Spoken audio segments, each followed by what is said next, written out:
सर्वप्रथम मी तुम्हाला राजमाता जिजाऊ यांच्याबद्दल थोडी माहिती सांगणार आहे। सह्याद्रीचे कडे पठार गोदावरी भीमा कोयना जिजाऊ तुझेच गीत गाती। सह्याद्रीचे कडे पठार गोदावरी भीमा कोयना जिजाऊ तुझेच गीत गाती। भाग्यवान आम्ही की तुझ्या पदस्पर्शाने पावन झाली महाराष्ट्राची माती, पावन झाली महाराष्ट्राची माती। सर्वप्रथम सर्वांना जिजाऊ जयंतीच्या शुभेच्छा। तर राजमाता जिजाऊ यांचा जन्म 12 जानेवारी 1598 रोजी झाला।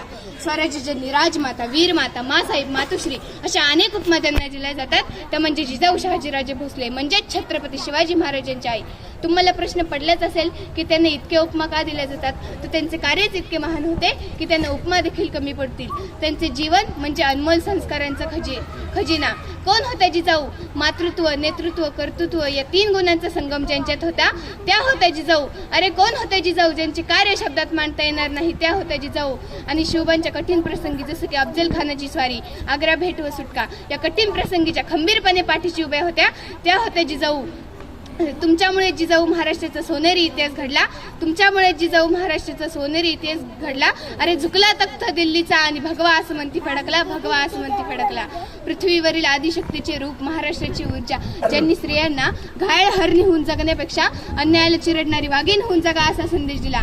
त्यांनी एक स्वराज्याचे तेजस्वी स्वप्न पाहिले। आपल्या लोकांचे राज्य स्वराज्य असायला हवे असे त्यांना वाटे। त्यावेळी मुघलांनी आया बहिणीच्या आबरूवर हात घालत होते। त्यावेळी त्यावर आवाज उठवणारे जिजाऊ, अंगणातली तुळस, गोठ्यातील गाय आणि घरातील माय ह्यांच्यावर जर कोणी वाकडी नजर टाकली तर त्यांची गय केली जाणार नाही।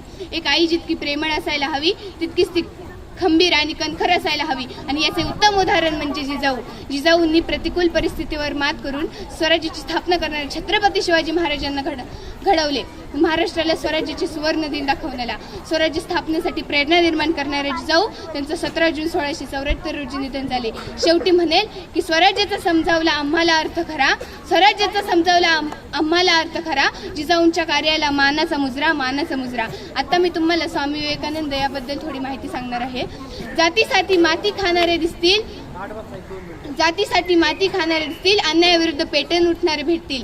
जातीसाठी माती खाणारे दिसतील, अन्यायाविरुद्ध पेटून उठणारे भेटतील, पण धर्माचा स्वाभिमान बाळगून इतरांना खडसावणारे स्वामी विवेकानंदांसारखे क्वचित भेटतील, स्वामी विवेकानंदांसाठी क्वचित भेटतील। जर तुम्ही मला पसंत करत असाल तर मी तुमच्या हृदयात आहे, आणि जर तुम्ही माझा द्वेष करत असाल तर मी तुमच्या मनात आहे। अशी तेजस्वी विचार बाळगणारे ते स्वामी विवेकानंद। भारतीय राष्ट्रीय जीवनात अमावस्येचा घनदाट काळ उगदाटला होता। भारतीय संस्कृतीचा नष्ट करण्यासाठी ब्रिटिशांचा प्रयत्न सुरू होता। पण याच काळात इसवी सन 1863 रोजी जानेवारीच्या त्या 12 तारखेला आधुनिक क्रांतीसूर्याचा उदय झाला। आधुनिक क्रांतीसूर्याचा उदय झाला ते म्हणजे स्वामी विवेकानंद। शेवटी थोडे बोलेल की ऐसे थे एक संत महान युवकों में जोश जगाया, ऐसे थे एक संत महान युवकों में जोश जगाया, सेवा भाव का मार्ग समझाया, इंसानियत का पाठ पढ़ाया, सेवा भाव का मार्ग समझाया, इंसानियत का पाठ पढ़ाया, देश प्रेम का दीप जलाया, देश प्रेम का दीप जलाया। धन्यवाद।